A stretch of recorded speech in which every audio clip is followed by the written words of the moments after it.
Okay, then. So what was the first mandate that God gave to mankind? What was the first thing he said? Be fruitful I'm afraid and I'm going to pull you multiply. back to Leviticus and Exodus, mate, because you just cited Yeah. them. Do you still think it's okay to sell your daughter into slavery? No, not at all. Well, why are Not you at all. picking and choosing then? No. It's about what God has set in order. That's Exodus 21:7, mate. You know that as well as I do. Yeah. It is okay to James, sell your daughter into slavery. What would be a fair price, do you think, in this day and age? What happens when faith collides head-on with reason? In this heated LBC exchange, James O'Brien calmly dismantles a caller's selective reading of the Bible, exposing how Scripture is often used as a shield for prejudice rather than a source of compassion. The conversation starts politely, but it quickly turns into a masterclass in logic, exposing contradictions that can't be explained away with context. It's not just a debate about religion, it's about consistency, conscience, and accountability. You're blaspheming. Not at all. Well, Not mate, at you all. just are. You just like the bit that hurts the gays, but you're happy to ignore the rest of it. Why do you think that is? Can I say to you, No, James, you can answer my quickly, question. Why do you pick the bit out of all of these books There that are discriminates ceremonial against laws. homosexuals, but you No. ignore all of the There- rest of it? We're taking things out of context.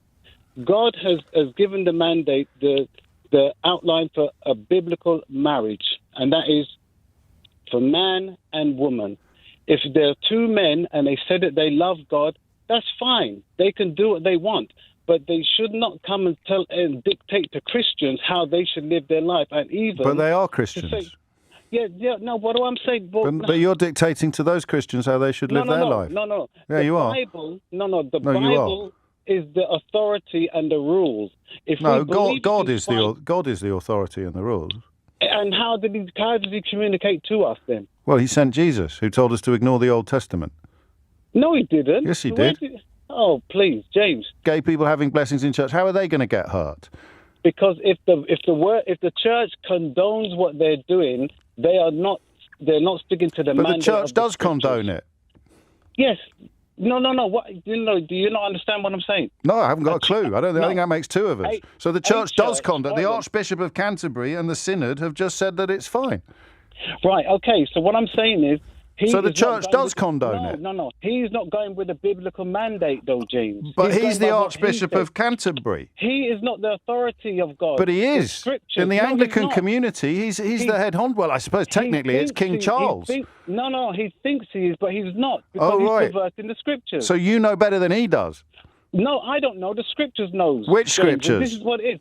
The Bible. Which bit? From Genesis to Revelation, all is truth. God's But that- revelation to mankind. But that never says anything about homosexuality.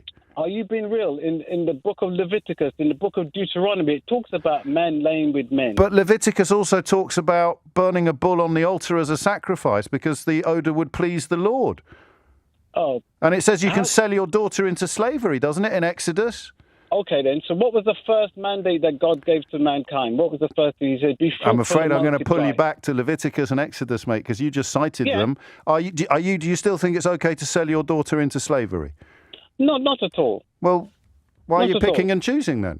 No. It's about what God has set in order. That's Exodus 21:7, mate. You know that as well as I do. Yeah. It is okay to James, sell your daughter into slavery. What would be a fair price, do you think, in this day and age?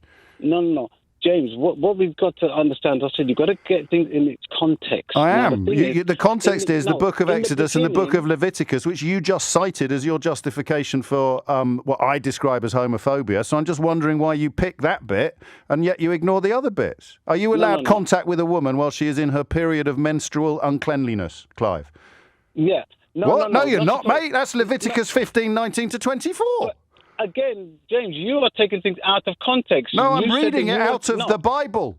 You want to bring it back to men and men. I'm or bringing women it back and to women. Leviticus, which is what you just Yeah. told me to do. So how Sure, can you sure. tell whether or not a woman is in her period of menstrual uncleanliness? Okay, all right then. So And you, how close to it are you allowed to be? Sure, okay. James, okay then. So You're going to what have you to want answer do some of then- my questions at Yeah, least at one point. So let's start with the slavery. Is it okay to sell my daughter into slavery? No, it's not. But it says in Leviticus that it is, Exodus that it is. No, this was what mankind was doing because there was situation and circumstance. What we But gotta mankind was understand- also lying with No. man, and you said that was bad.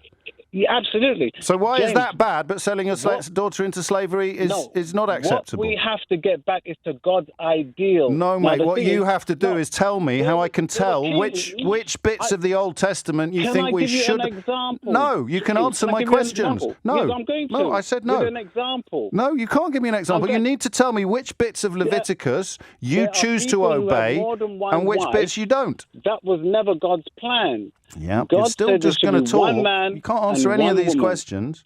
Yeah, but I'm giving you a context here, so you can understand. Right. I don't know if you're familiar with Sangeeta Maiska, who presents a program on this radio station on Sunday. Yes, I've heard of So that is the Sabbath day. Sangeeta presents on the Sabbath day. No, she doesn't. She doesn't present on the Sabbath. What day is that? Saturday and Sunday she presents. Okay, sure, yes. Saturday's the Sabbath, yes. Go ahead. Exodus 35:2 clearly states that she should be put to death. Why? Because she's working on the Sabbath, mate. Oh, no. It's in Exodus. You just told me to read it. No. I didn't say to read Exodus. You told me to. You just said Genesis to Revelation. I suggested that the Old Testament had been superseded by the Sermon on the Mount. You said it hadn't. You told me to go back to Leviticus when you were trying to justify your homophobia. I've gone to Exodus. Do I have to kill Sangeeta Maiska for the sin of working on the Sabbath? Yes or no? It's a simple question. No, you don't. So, well, why not? Because the Bible tells me to. You're handing down the law on homosexuality, so you must know the stuff about this. Is Leviticus 25:44. I may indeed possess slaves, provided they are purchased from neighbouring nations. So would that include Wales, or would I have to go all the way to France? If that's what the scripture says, then that's so. Okay, so slavery is a good thing. Slavery's allowed then, for you as a good Christian. Do you have any slaves? No, I don't. Okay. I explained to you, James. Do you have your hair? Can I ask you to describe your current hairstyle to me? It's bald. Right, so you've trimmed it around the temples. Around the temples? Yeah, you've trimmed your hair around the temples. Yeah. Well, that's expressly forbidden by Leviticus 19:27. I have to kill you now. No, not at all. Well, yes, this is all in your book, mate. Again, as I said. I haven't finished. Yes. What are you wearing? So you've got to get it in this context. What are you wearing at the moment, Clive? I'm wearing one robe with all one thread. And what colour? No, you're not, though, are you? Because even you know how hypocritical you're sounding now, because you're not allowed to wear two different kinds of thread. No. You're blaspheming. Not at all. Well, mate, you just are. You just like the bit that hurts the gays, but you're happy to ignore the rest of it. Why do you think that is? Can I say to you, No, James, you can answer my question. Why do you pick the bit out of all of these books that discriminates against homosexuals, but you ignore all of the rest of it? There's some laws that were done away with at the cross, but the moral law of liberty, the 10 Commandments... I'm going to ask you for the final time, why do you choose to obey the bit that harms gay people while ignoring the rest of it? It doesn't harm them. They're harming themselves because they're violating there it is, but you're definitely not homophobic. They're absolutely not. Okay, mate. What this moment reveals isn't just one man's confusion. It's the broader tension between belief and integrity. You can't claim moral authority from a book you edit in real time to fit your bias. O'Brien's calm persistence cuts through that double standard, reminding us that cherry-picking scripture to condemn others says more about the reader than the text. Faith isn't the problem. Selective morality is. And if your interpretation always ends up protecting power while hurting others, maybe it's time to question not God, but yourself. So what do you think? Let me know in the comments, and don't forget to subscribe for more breakdowns like this.